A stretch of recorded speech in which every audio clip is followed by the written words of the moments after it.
नमस्कार। आज हम सीबीएसई कक्षा 12वीं के जो 2025-26 सत्र का फाइन आर्ट्स का सिलेबस है, उसकी थोड़ी गहराई में जाएंगे। हाँ, बिल्कुल। तो कोशिश ये रहेगी कि सिलेबस का स्ट्रक्चर समझें, खासकर पेंटिंग और कमर्शियल आर्ट का, हाँ। और ये भी कि इस साल क्या बड़े बदलाव हुए हैं। हाँ, ये जानना बहुत ज़रूरी है। जाहिर है अच्छे नंबर लाने के लिए, और जो शायद 100 में 100 सोच रहे हैं, उनके लिए तो ये समझना कि भी फोकस कहाँ रखना है, ये बहुत अहम हो जाता है। बिल्कुल। सुनने में ये भी आया है कि नई शिक्षा नीति का कुछ असर है, और ये जो योग्यता आधारित मतलब कॉम्पिटेंसी बेस्ड सवाल हैं, उन पर जोर बढ़ा है। हाँ, ये एक बड़ा बदलाव है इस बार। चलिए तो फिर खोलकर समझते हैं इसे। शुरू करें थियोरी से। ये 30 अंकों का है और परीक्षा 2 घंटे की होगी, सही कह रहा हूँ? हाँ, सही। और ये painting, commercial art, graphics, sculpture, सभी स्ट्रीम्स के लिए एक ही पेपर होता है थियोरी का। हाँ, बिल्कुल। थ्योरी का पेपर सभी फाइन आर्ट्स स्ट्रीम्स के लिए कॉमन है। 30 अंक और 2 घंटे।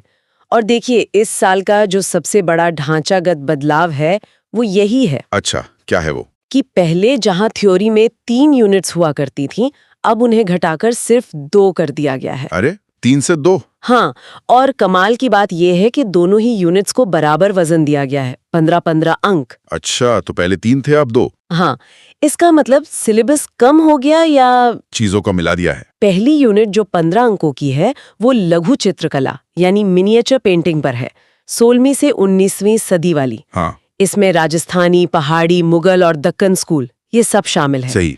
चीजों को आप कह सकती हैं संघनित और पुनर्व्यवस्थित किया गया है। और यहाँ एक दिलचस्प बात है। बताइए। पहले ये जो मिनिएचर वाला हिस्सा था, ये 20 अंकों का होता था। अच्छा, 20 का था ये पहले। हाँ, अब इसे घटाकर 15 अंक का कर दिया गया है। इसका सीधा असर तैयारी पर पड़ेगा। छात्र अक्सर मतलब मिनिएचर्स पर बहुत ज्यादा ध्यान देते थे, शायद थोड़े ज्यादा नंबरों के चक्कर में। हाँ, होता है ऐसा। अब उन्हें यूनिट 2 पर भी उतना ही ध्यान देना होगा। बैलेंस बनाना जरूरी हो गया है अब। सही बात है। स्रोत में एक सुझाव भी था कि छात्रों के लिए इन भारतीय लघु चित्रकला स्कूलों पर एक सामान्य परिचय मतलब एक ओवरव्यू देखना अच्छा रहेगा। शायद कोई वीडियो या शुरू का चैप्टर। हाँ, बिल्कुल। इससे शायद इन स्कूलों की बेसिक समझ बनाने में मदद मिलेगी, है ना? बहुत अच्छा सुझाव है। देखिए, नींव मजबूत हो तो इमारत अच्छी बनती है। अब देखिए, हर स्कूल के लिए पढ़ना क्या है, उनकी उत्पत्ति और विकास, मतलब ओरिजिन एंड डेवलपमेंट। कि वो कैसे शुरू हुए, कैसे बढ़े आगे। हाँ, कैसे विकसित हुए, और फिर उनकी मुख्य विशेषताएं यानी मेन फीचर्स। अच्छा, स्रोत कह रहा था कि हर स्कूल की 2-3 खास बातें और कुछ कॉमन फीचर्स जो शायद सब में मिलते हो, वो समझना है। रटने से ज्यादा समझने वाली बात। रेखाएं कैसी हैं, विषय क्या चुने हैं, ये सब सौंदर्य बोध का हिस्सा है। और यहाँ कुछ नया है जिस पर इस साल शायद ज्यादा जोर है, ये योग्यता आधारित प्रश्न। हाँ, कॉम्पिटेंसी बेस्ड। सिलेबस में साफ लिखा है कि ये सवाल शैली और तकनीक मतलब स्टाइल और टेक्निक की पहचान पर आधारित होंगे। तो इसका मतलब ये हुआ कि सिर्फ ये याद रखना काफी नहीं कि मारू रागिनी किसने बनाई या कब बनी। बिल्कुल नहीं। बल्कि ये समझना होगा कि इस पेंटिंग में राजस्थानी स्कूल की क्या खासियत दिख रही है, ये उस टाइम के सौंदर्य बोध को कैसे दिखाती है, ऐसा कुछ। आपने एकदम सही पकड़ा। रटने से कहीं ज्यादा अब विश्लेषण और समझ जरूरी है। और इतना ही नहीं। और भी कुछ है? हाँ, चित्रों में भावनाओं और नैतिक मूल्यों मतलब understanding emotions and moral values, इनको पहचानने की क्षमता भी परखी जाएगी। अच्छा, जैसे किसी पेंटिंग को देखकर पूछ सकते हैं कि इससे क्या नैतिक संदेश मिल रहा है या कौन सी भावना दिख रही है। बिल्कुल। या इसमें कौन सी मानवीय भावनाएं व्यक्त हो रही हैं, और जीवन के प्रति सम्मान, रिस्पेक्ट फॉर लाइफ, इससे जुड़े सवाल भी होंगे। ये भी मानवीय मूल्यों से ही जुड़ा है। हाँ, लगता है कला को सिर्फ एक ऐतिहासिक वस्तु की तरह नहीं बल्कि जीवन और मूल्यों से जोड़कर देखा जा रहा है। दिलचस्प है ये। अच्छा, आप जरा उन खास पेंटिंग्स की बात कर लें जो यूनिट 1 में पढ़नी है। हाँ, देख लेते हैं। राजस्थानी स्कूल से हैं Maru Ragini, Chaugan players, Krishna on swing, Radha Bani Thani और भरत मीट राम एट चित्रकूट। पहाड़ी स्कूल से कृष्णा विद गोपीज और Nand Yashoda and Krishna with kinsmen going to Vrindavan. जी। मुगल स्कूल से Krishna lifting mount Govardhan, falcon on bird rest, Kabir and Raidas. ये वाली पेंटिंग कबीर और रायदास ये दिखाती है कि मुगल कला सिर्फ शाही चीजों तक ही नहीं थी बल्कि सामाजिक और आध्यात्मिक विषयों को भी छूती थी, है ना? हाँ, बिल्कुल। ये एक बहुत अच्छा उदाहरण है। और फिर marriage procession of Dara Shikoh. हाँ, और दक्कन स्कूल से हजरत निजामुद्दीन औलिया एंड अमीर खुसरो और चांद बीबी प्लेइंग पोलो। सही।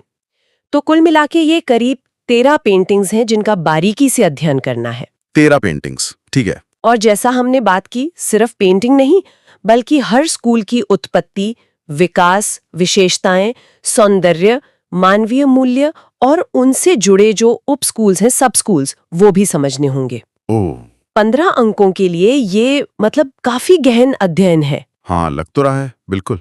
अब आते हैं यूनिट 2 पर, आधुनिक भारतीय कला, मॉडर्न इंडियन आर्ट। ये भी 15 अंकों की है। हाँ, ये भी 15 की। इसमें भारतीय राष्ट्रीय ध्वज का विकास, बंगाल स्कूल ऑफ पेंटिंग और आधुनिक प्रवृत्तियां, मॉडर्न ट्रेंड्स शामिल हैं, जिसमें पेंटिंग्स, ग्राफिक प्रिंट्स और स्कल्पचर यानी मूर्तिकला भी हैं। और यहाँ वजन बढ़ा है। अच्छा, हाँ, पहले जब ये सिलेबस यूनिट 3 का हिस्सा हुआ करता था, तब ये सिर्फ 10 अंकों का था। ओ, बस 10 का। हाँ, अब इसे बढ़ाकर 15 अंक कर दिया गया है। तो जो 5 अंक मिनिएचर से कम हुए, वो एक तरह से यहाँ जुड़ गए। समझ गया। तो आधुनिक कला का महत्व बढ़ गया है अब। बिल्कुल। इससे शायद एक संतुलन बनेगा और छात्रों को भारतीय कला के पूरे स्पेक्ट्रम की बेहतर समझ मिलेगी। सिर्फ पुराने दौर तक ही सीमित नहीं रहेंगे वो। सही बात है। अच्छा, बंगाल स्कूल के लिए क्या पढ़ना है? वही सब, उत्पत्ति, विकास, विशेषताएं। हाँ, वो सब तो है ही, उत्पत्ति और विकास, मुख्य विशेषताएं, सौंदर्य मानक। लेकिन यहाँ एक अतिरिक्त चीज पर ध्यान देना है। कलाकृति में प्रतीकात्मक प्रतिनिधित्व यानी सिंबॉलिक रिप्रेजेंटेशन। सिंबॉलिक रिप्रेजेंटेशन मतलब बंगाल स्कूल के कलाकारों ने कैसे प्रतीकों के जरिए गहरे अर्थ व्यक्त किए। जैसे मान लीजिए प्रकृति के दृश्यों से जीवन का कोई संदेश देना, या किसी खास रंग या बनावट टेक्सचर से दर्द या उदासी दिखाना। इसे समझना होगा। अच्छा, गूढ़ अर्थ समझना। और यहाँ भी वही योग्यता और मूल्याधारित प्रश्न होंगे, यूनिट 1 की तरह ही। हाँ, बिल्कुल। स्टाइल, तकनीक, भावनाएं, नैतिक मूल्य, सब पर सवाल बन सकते हैं। लगता है पूरे थ्योरी पेपर का मिजाज ही बदलना है, थोड़ा विश्लेषणात्मक हो रहा है। हाँ, लग तो रहा है। चलिए देखते हैं इस यूनिट में कौन कौन से टॉपिक्स या काम शामिल हैं। पहले तो भारतीय राष्ट्रीय ध्वज, इसका विकास कैसे हुआ, एवोल्यूशन स्टेजेस, इसके रूप और रंग का क्या मतलब है, फॉर्म एंड कलर, और इसका प्रतीकात्मक महत्व, सिंबॉलिक सिग्निफिकेंस क्या है, ये जरूरी है। फिर बंगाल स्कूल की paintings, journey's end Shiv and Sati, Radhika और मेघदूत। ये 4 मुख्य पेंटिंग्स हैं। हाँ, ये 4। इसके बाद आती हैं आधुनिक प्रवृत्तियां, जिन्हें 3 हिस्सों में बांटा गया है। 3 हिस्सों में। हाँ, पेंटिंग्स में राजा रवि वर्मा की Rama vanquishing the pride of the ocean. Raja Ravi Varma. हाँ, जामिनी रॉय की mother and child, Amrita Shergil की हल्दी ग्राइंडर्स और MF हुसैन की मदर टेरेसा। ये सभी अपने आप में मील के पत्थर हैं भारतीय कला के। बिल्कुल। और दूसरा हिस्सा? दूसरा है ग्राफिक प्रिंट्स। इसमें सोमनाथ होरे का चिल्ड्रन, ज्योति भट्ट की देवी, के लक्ष्मण गौड़ का मैन, वुमन एंड ट्री और अनुपम सूद का ऑफ वॉल्स। ग्राफिक प्रिंट्स एक अलग तकनीक है, इसे भी समझना होगा। ठीक है। और तीसरा है स्कल्पचर्स यानी मूर्तिकला। इसमें Triumph of labour, Santhal family, cries unheard और गणेशा। इस यूनिट के सिलेबस में एक और चीज का जिक्र था, राष्ट्रीय स्वतंत्रता संग्राम में भारतीय कलाकारों का योगदान, contribution of Indian artist in the struggle for national freedom movement. ये कहाँ फिट होता है? क्या ये बंगाल स्कूल से जुड़ा है? बहुत संभव है। देखिए, बंगाल स्कूल का उदय स्वदेशी आंदोलन और राष्ट्रवाद की भावना से बहुत गहराई से जुड़ा था। हाँ, ये तो है। कलाकारों ने अपनी कला के माध्यम से भारतीय पहचान और स्वतंत्रता की आकांक्षा को व्यक्त किया। साथ ही राष्ट्रीय ध्वज के विकास में भी कलाकारों की भूमिका रही होगी। तो प्रश्न इस संदर्भ में पूछे जा सकते हैं कि कैसे कला ने आजादी की लड़ाई में अपनी भूमिका निभाई। अच्छा, तो ये कॉन्टेक्स्ट समझना भी जरूरी है। बिल्कुल। एक और बेहद जरूरी बात है जिसे CBSE ने सिलेबस की शुरुआत में ही साफ कर दिया है। वो क्या है? वो है कला के मूल सिद्धांत, फंडामेंटल्स ऑफ आर्ट की समझ। ये हर छात्र के लिए अनिवार्य है, चाहे वो किसी भी स्ट्रीम का हो, पेंटिंग, अप्लाइड आर्ट्स, कल्चर, कोई भी। कला के मूल सिद्धांत, फंडामेंटल्स ऑफ आर्ट, इसमें क्या आता है? स्रोत के मुताबिक इसमें कला के षडंग हैं, 6 लिम्स ऑफ आर्ट। हाँ, षडंग। कला के तत्व, एलिमेंट्स ऑफ आर्ट जैसे रेखा, रंग, रूप और कला के सिद्धांत, प्रिंसिपल्स ऑफ आर्ट जैसे संतुलन, लय, अनुपात वगैरह। सही। और साथ ही कला से जुड़ी शब्दावली भी, जैसे वॉश क्या है, टेम्परा क्या है, वसली क्या है, मिक्सिंग ब्लेंडिंग कैसे होती है, ये षडंग आखिर हैं क्या? क्या ये सिर्फ पुराने सिद्धांत है या आज भी काम के हैं? ये बहुत अच्छा सवाल है। देखिए, षडंग भारतीय कला दर्शन की नींव है। लगभग दूसरी तीसरी शताब्दी के आसपास वात्सायन के कामसूत्र की टीका में यशोधर पंडित ने इनका जिक्र किया था। अच्छा, इतने पुराने? हाँ, इनमें रूप भेद, रूपों का ज्ञान, प्रमाण, सही अनुपात और माप, भाव, भावनाओं की अभिव्यक्ति, लावण्य योजना, सौंदर्य और आकर्षण का समावेश, सादृश्य, समानता या वास्तविकता से निकटता और वर्णिका भंग, रंगों और ब्रश का सही उपयोग शामिल है। ये सिर्फ पुराने सिद्धांत नहीं है, बल्कि किसी भी कलाकृति को देखने, समझने और उसका विश्लेषण करने के लिए आज भी उतने ही प्रासंगिक है, उतने ही रेलेवेंट है। मतलब ये बेसिक बिल्डिंग ब्लॉक्स जैसे हैं। बिल्कुल। इसी तरह कला के तत्व रेखा, रंग, रूप, तान, बनावट, अंतराल और सिद्धांत, लय, संतुलन, प्रभाविता, अनुपात, विविधता, एकता, ये किसी भी विजुअल कॉम्पोजिशन की भाषा के अक्षर और व्याकरण जैसे हैं। इन्हें समझे बिना आप कला की भाषा को पढ़ या लिख नहीं सकते। इसलिए ये जो योग्यता आधारित प्रश्न है, कॉम्पिटेंसी बेस्ड क्वेश्चंस, उनके उत्तर देने के लिए इनकी समझ बहुत जरूरी है, भले ही इन पर सीधे सीधे रटने वाले सवाल ना आए। समझ गया। तो ये बुनियादी ज्ञान है जो पूरी समझ को एक आधार देगा। छात्रों को शायद अपनी टेक्स्ट बुक के शुरू के चैप्टर्स या ऑनलाइन रिसोर्सेज से इन्हें जरूर पढ़ना चाहिए। हाँ, बिल्कुल पढ़ना चाहिए। तो ये था 30 अंकों का थ्योरी का पूरा लेखा-जोखा। अब रुख करते हैं प्रैक्टिकल की ओर, जो कि 70 अंकों का भारी भरकम हिस्सा है। यहाँ अच्छा स्कोर करना तो बहुत ही जरूरी है। बिल्कुल, 70 अंक बहुत मायने रखते हैं। प्रैक्टिकल को मुख्य रूप से 2 हिस्सों में बांटा गया है। 2 हिस्से। हाँ, एक है ऑन द स्पॉट परीक्षा, ऑन द स्पॉट एग्जामिनेशन, जो 50 अंकों की होगी, और दूसरा है पोर्टफोलियो मूल्यांकन, पोर्टफोलियो असेसमेंट, जिसके 10 अंक हैं। ये बंटवारा पेंटिंग और कमर्शियल आर्ट दोनों स्ट्रीम्स के लिए एक जैसा है। अच्छा, 50 + 20, ठीक है। चलिए पहले पेंटिंग स्ट्रीम की बात करते हैं। 50 अंकों की ऑन द स्पॉट परीक्षा में क्या करना होता है? इसमें 2 भाग हैं, दोनों 25-25 अंकों के। ओके। पहला है प्रकृति और वस्तु अध्ययन, नेचर एंड ऑब्जेक्ट स्टडी, या जिसे हम आमतौर पर स्टिल लाइफ कहते हैं। स्टिल लाइफ, हाँ। छात्रों को कुछ वस्तुएं, आमतौर पर 3 दी जाती हैं, साथ में 2 अलग-अलग रंग के कपड़े, ड्रिप्स होते हैं, एक पीछे लगाने के लिए पृष्ठभूमि और एक सामने रखने के लिए अग्रभूमि। ठीक है। इसे या तो पेंसिल शेडिंग में बनाना होता है या फिर पूरे रंग में, जैसे ऑयल पेस्टल या वाटर कलर, जो भी स्कूल में सिखाया गया हो। इसमें कक्षा 11 के कौशल का आधार होता है, लेकिन 12वीं में उम्मीद की जाती है कि काम में ज्यादा परिपक्वता और बारीकी दिखेगी। समझ गया। लाइट, शेड, फॉर्म, टेक्सचर, ये सब दिखाना होता होगा। बिल्कुल। ऑब्जेक्ट्स का सही अनुपात, उनका प्लेसमेंट, बैकग्राउंड और फोरग्राउंड का तालमेल, ये सब देखा जाता है। ठीक है, ये हुआ पहला 25 अंक। और दूसरा 25 अंकों का हिस्सा वो है चित्र संयोजन, पेंटिंग कॉम्पोजिशन। इसे कल्पनात्मक पेंटिंग, इमेजिनेटिव पेंटिंग भी कह सकते हैं। इमेजिनेटिव? Yes. मतलब अपनी सोच से बनाना है। हाँ, विषय आमतौर पर जीवन या प्रकृति से जुड़ा होता है, जैसे कोई त्योहार, बाजार का दृश्य, कोई ग्रामीण या शहरी लैंडस्केप या कोई मानवीय गतिविधि। अच्छा। इसे वाटर कलर या पोस्टर कलर में बनाना होता है। यहाँ रंगों के मान, कलर वैल्यूज यानी लाइट और शेड का सही इस्तेमाल बहुत महत्वपूर्ण है, जिससे चित्र में गहराई और यथार्थता आए। शीट का साइज आमतौर पर हाफ इंपीरियल होता है। इसमें छात्र की कल्पना शक्ति और रंगों पर पकड़ देखी जाती है। हाँ, और कंपोजिशन के सिद्धांत जैसे बैलेंस, रिदम, फोकल पॉइंट, ये सब कैसे इस्तेमाल किए हैं वो भी परखा जाता है। तो ये 50 अंक तो परीक्षा वाले दिन की कलाचारी पर निर्भर करेंगे। अब बात करते हैं उन 20 अंकों की जो पोर्टफोलियो से मिलने हैं। इसमें क्या क्या जमा करना होता है? ये साल भर की मेहनत का नतीजा है ना? बिल्कुल, ये साल भर के काम का संकलन है। पेंटिंग स्ट्रीम के छात्रों को अपने पोर्टफोलियो में ये चीजें शामिल करनी होती हैं। क्या क्या?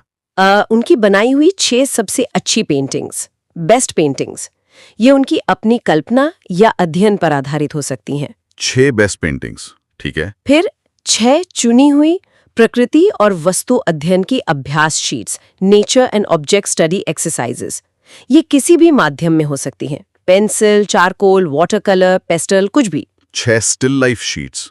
हाँ, फिर 2 चुने हुए चित्र संयोजन के काम, पेंटिंग कॉम्पोजिशन वर्क्स, जो ऑन द स्पॉट परीक्षा की तैयारी का भी हिस्सा हो सकते हैं, 2 कंपोजिशंस और और एक चुना हुआ काम जो किसी भारतीय लोक कला, इंडियन फोक आर्ट पर आधारित हो। फोक आर्ट, जैसे मधुबनी, वर्ली। हाँ, बिल्कुल। स्रोत में बताया गया था कि कई स्कूल इसे कैनवस पर एक्रिलिक रंगों से बनवाते हैं, जैसे मधुबनी, वर्ली या गोंड कला। वाओ! तो कुल मिलाकर 6 painting plus 6 still life plus 2 composition plus 1 folk art, ये तो 15 शीट्स हो गई। हाँ, न्यूनतम इतनी तो चाहिए ही। पोर्टफोलियो में अच्छे काम का कलेक्शन दिखाना होता है। ये तो छात्रों के लिए साल भर लगातार मेहनत करने जैसा है। क्या आपके अनुभव में छात्र इसे सबसे बड़ी चुनौती मानते हैं, पोर्टफोलियो तैयार करना? हाँ, कई छात्रों के लिए ये चुनौतीपूर्ण होता है, खासकर टाइम मैनेजमेंट के लिहाज से। काम को समय पर पूरा करना, फिर उसमें से बेस्ट चुनना। लेकिन यही हिस्सा उनकी साल भर की प्रगति और लगन को दिखाता है। नियमित अभ्यास और अपने काम को सहेज कर रखना बहुत जरूरी है। शिक्षक इसमें मार्गदर्शन करते हैं कि कौन सा काम पोर्टफोलियो के लायक है। सही है। अब आते हैं कमर्शियल आर्ट या अप्लाइड आर्ट स्ट्रीम पर। क्या यहां भी प्रैक्टिकल की बनावट ऐसी है, 50 + 20? 2 हिस्सों में बटी हुई 25-25 अंक। ठीक है। पहला हिस्सा क्या है इसमें? पहला हिस्सा है पोस्टर डिजाइन। पोस्टर, हाँ, ये तो कमर्शियल आर्ट का मुख्य काम है। बिल्कुल। विषय दिया जाता है, जैसे कोई सामाजिक जागरूकता का मुद्दा हो, कोई उत्पाद हो या कोई इवेंट। छात्रों को हाफ इंपीरियल साइज पर एक आकर्षक पोस्टर बनाना होता है। सिलेबस में कम से कम 2-3 रंगों के इस्तेमाल का जिक्र है। स्रोत ने इसे थोड़ा मुश्किल बताया था, लेकिन कोशिश करने लायक कहा। 2-3 रंगी? पोस्टर में तो अक्सर ज्यादा रंग होते हैं। हाँ, ये थोड़ी चुनौती हो सकती है परीक्षा के माहौल में, लेकिन शायद फोकस लेआउट, टाइपोग्राफी और मैसेज की क्लैरिटी पर ज्यादा रहता होगा। और सबसे जरूरी है कि पोस्टर में एक दमदार स्लोगन जरूर हो। स्लोगन अनिवार्य है। अनिवार्य है स्लोगन, ठीक है। और दूसरा 25 अंकों का हिस्सा कमर्शियल आर्ट में क्या है? वो है इलस्ट्रेशन। इलस्ट्रेशन, जैसे किताबों या मैगजीन में होते। हाँ, उसी तरह का। ये भी जीवन पर आधारित होना चाहिए। बाहर का या अंदर का दृश्य, और अलंकारिक यानी फिगरेटिव होना चाहिए। मतलब इसमें मानव आकृतियां या जीव जंतु हो सकते हैं। विषय दिया जाता है और उसे स्कूल में सिखाई गई तकनीक, जैसे रोटरी पेन। रोटरी पेन, ये कौन सा पेन होता है? शायद रोटरिंग पेन का जिक्र है, जो फाइन लाइन वर्क के लिए इस्तेमाल होता है, या पेंसिल कलर या इंक वॉश में बनाना होता है। इसमें कहानी कहने या किसी विचार को चित्रित करने की क्षमता देखी जाती है। अच्छा, तो पोस्टर डिजाइन और इलस्ट्रेशन 25-25 अंक, ठीक है। और कमर्शियल आर्ट के 20 अंकों वाले पोर्टफोलियो में क्या क्या चाहिए?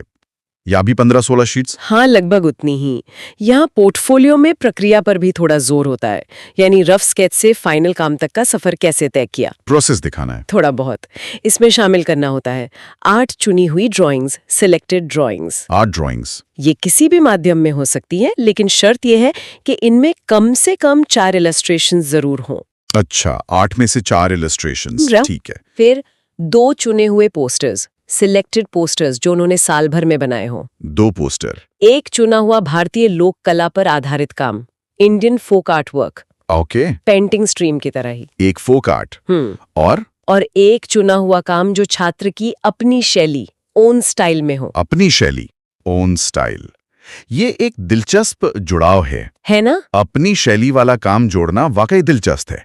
क्या ये छात्रों को अपनी रचनात्मकता और मौलिकता दिखाने का ज्यादा खुला मौका देता है, सिलेबस के बंधनों से थोड़ा हटके? बिल्कुल। ये छात्रों को अपनी व्यक्तिगत कलात्मक आवाज खोजने और उसे विकसित करने के लिए प्रोत्साहित करता है, खासकर उन छात्रों के लिए जो भविष्य में डिजाइन या विजुअल आर्ट्स में करियर बनाना चाहते हैं। ये अपनी एक पहचान बनाने की दिशा में पहला कदम हो सकता है। इसमें वो प्रयोग कर सकते हैं, अपनी सोच दिखा सकते हैं। ये बहुत अच्छी बात है। तो कमर्शियल आर्ट के पोर्टफोलियो में भी 8 drawings plus 2 posters plus 1 folk art plus 1 अपनी शैली, ये तो 12 काम हुए।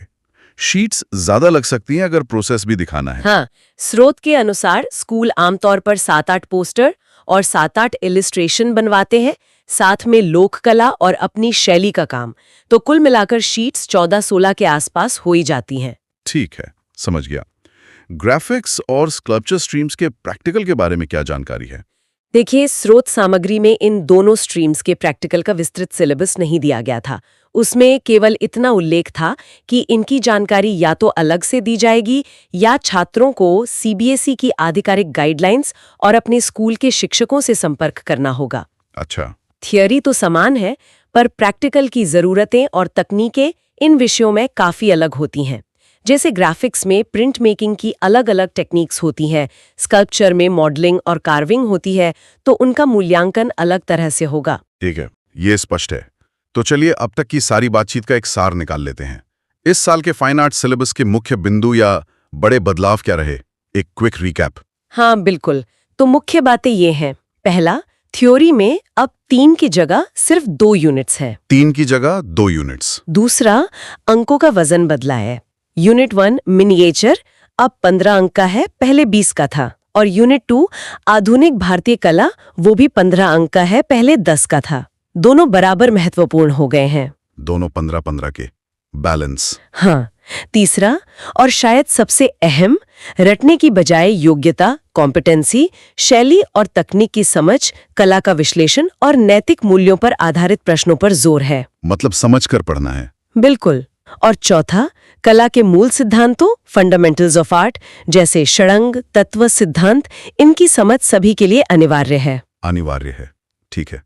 तो इसका सीधा मतलब है कि तैयारी का तरीका बदलना होगा। हाँ जी। अब सिर्फ एक यूनिट पर ज्यादा और दूसरे पर कम ध्यान देने से काम नहीं चलेगा।